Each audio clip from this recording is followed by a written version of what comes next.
अक्टूबर 1937 में लखनऊ में all India Muslim league के 25वें सालाना इजलास ले इस्लामी हिंद की तारीख़ बेदारी का एक नया दौर शुरू हुआ। चुनांचे 23 मार्च 1940 को मुस्लिम लीग ने लाहौर में पाकिस्तान की करारदाद मंजूर की, यानी मुसलमाना ने हिंद के लिए हिंदुस्तान के एक हिस्से में खुद मुख्तार हुकूमत और एक जुदागाना आज़ाद वतन के क़याम का शानदार मंसूबा बांधा। यानी अक्टूबर 1937 के बाद लखनऊ में जब इनका सालाना इजलास हुआ मुस्लिम लीग का, तो उसके 25वें सालाना इजलास में इस्लामी हिंद की तारीख़ बेदारी का एक नया दौर हुआ। यानी फिर मुसलमान उस पर मुत्तहिद हो गए। मुसलमानों को कोशिशें करते उस वक़्त तक देखें 25 साल हो चुके थे, तो 25 साल के अरसे में उन्होंने ज़ाहिर है बहुत कुछ सीखा और वो इस नतीजे पर पहुँचे कि हिंदुओं के साथ बहुत सारे मामलात चलते रहे और इन सालों में उन्होंने ये सीखा कि हिंदुओं के साथ मिलकर हुकूमत नहीं चलाई जा सकती और ना ही इन पर एतबार किया जा सकता है। लिहाजा मुसलमानों के लिए, चाहे वो अक़लियत में हैं, तो उनके लिए एक ख़ुद मुख्तार और जुदागाना जो है अलहदा वतन की ज़रूरत हर हाल में है। और अब हमने ये मुतालबा करना है कि हमें सिर्फ़ आज़ादी नहीं चाहिए, बल्कि अपने लिए एक ख़ुद मुख्तार और अलग वतन की भी ज़रूरत है। और उसका मंसूबा बनाया गया और ये करारदाद जो है वो 23 मार्च 1940 को मीनार पाकिस्तान के मकाम पर यह करारदाद पास हुई और उसी की याद में हम हर साल 23 मार्च का दिन जो है वो यौम पाकिस्तान के तौर पर मनाते हैं। बड़े अफसोस के साथ कहना पड़ता है, मैं एक दफ़ा ये 23 मार्च के मौके पर ही मुख्तलिफ़ लोगों से सवाल किया गया, तो टीवी के जो न्यूज़ रिपोर्टर्स थे उन्होंने न्यूज़ चैनल पे दिखाया कि लोग इस बात के बारे में जानते ही नहीं कि 23 मार्च का जो दिन है वो हम क्यों मनाते हैं, क्यों उस दिन छुट्टी होती है। हमें बस इस बात का पता है कि उस दिन हमें छुट्टी होती है और हम उस दिन घर पे होते हैं। इसके अलावा हमें किसी चीज़ से कोई सरोकार नहीं होता। हालांकि हमें अपनी तारीख़ से आगाह होना चाहिए, हमारे बच्चों को ये चीज़ पता होनी चाहिए कि उस दिन कौन सा ऐसा ख़ास वाक़या हुआ था और इस दिन को और कुछ लोगों ने कहा जी इस दिन पाकिस्तान आज़ाद हुआ था। अब पाकिस्तान की आज़ादी का दिन जो है 14 अगस्त 1947 है और ये जो है इस करारदाद के मंजूर होने के तकरीबन 7.5 साल बाद की बात है और ये 23 मार्च 1940 को इसका इरादा किया गया था कि हमें अब अपने लिए अलहदा वतन का मुतालबा करना है। इससे मुसलमान कौम में ज़िंदगी की एक बरकी रो दौड़ गई। अब वो महज तहफ़्फ़ुज़ात और मुराद की साइल ना रही। तो इससे ये हुआ कि मुसलमान जो थे उन्हें ज़िंदगी का एक नया रुख उनके सामने आया, एक नई राह उनके लिए मुतय्यन हो गई और उन्होंने अपने लिए सिर्फ़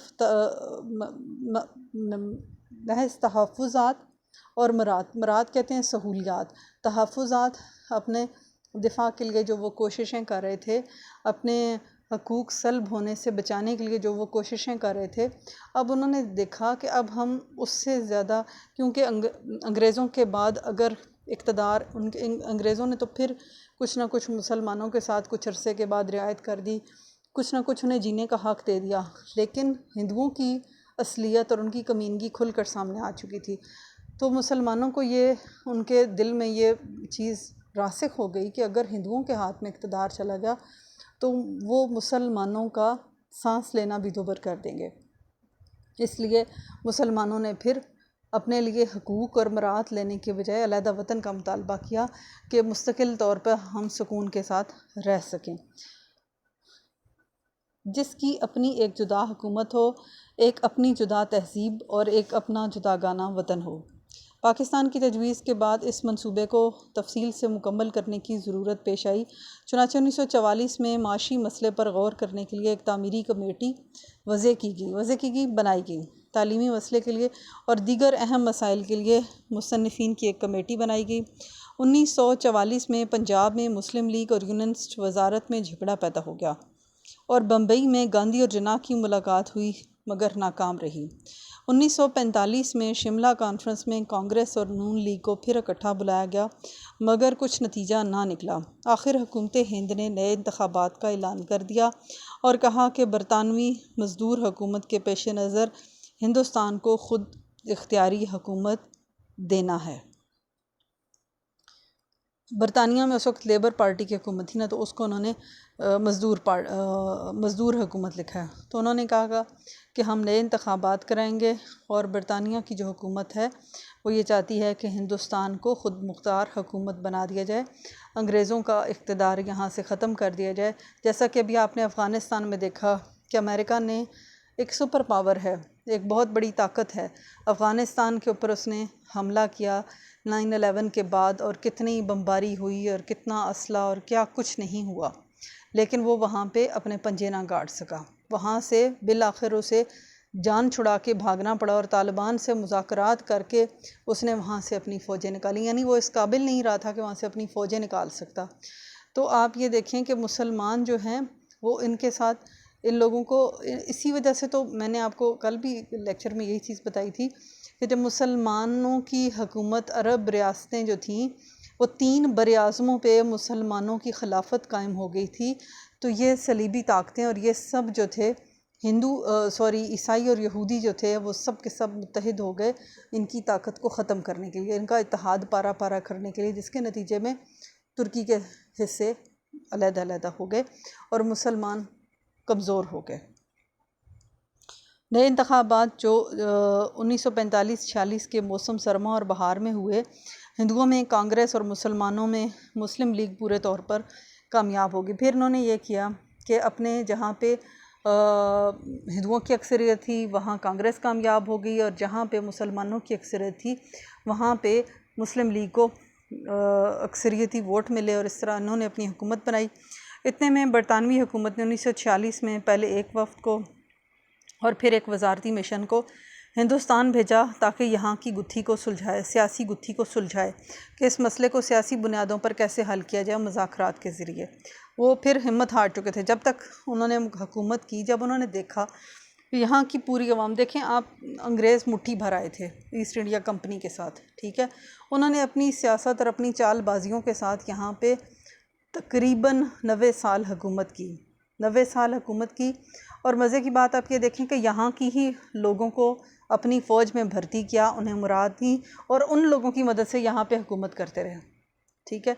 लेकिन जब अवाम में शऊर आ गया और बेदारी की क़ुव्वत उनमें बेदारी आई, उनका शऊर बेदार हुआ, तो फिर वो मुज़ाकरात पे आ गए, फिर हाथ मलते रह गए और उन्हें इक़्तिदार छोड़ना पड़ गया। तो यही चीज़ है कि जब से पाकिस्तान बना है तो जिन लोगों के हाथों में इक़्तिदार रहा उन्होंने तालीम को फलने फूलने नहीं दिया, ताकि लोगों के अंदर शऊर पैदा ना हो, लोग जो हैं वो अपने हकूक़ से आगाह ना हों और अपने हकूक़ के लिए जंग ना कर सकें। तो ये चीज़ जो है, इसी वजह से आज तक जितनी भी हुकूमतें आईं किसी ने भी सेहत और तालीम को बजट नहीं दिया। उसकी वजह यही है कि अगर इनकी सेहत सही होगी, अगर इनके पास तालीम होगी, अगर इनके पास शऊर होगा, अगर इनके पास सब कुछ होगा, खाने को भी होगा, पढ़े लिखे भी होंगे, सब हर तरफ से ये खुशहाल होंगे, तो ये फिर हमारी कमज़ोरियों को पकड़ेंगे, हमारी जो ख़राबियां हैं उनकी निशानदेही करेंगे, हम पे रोक टोक करेंगे, लिहाजा इनको कंट्रोल करके रखा जाए। तो ये चीज़ें सारी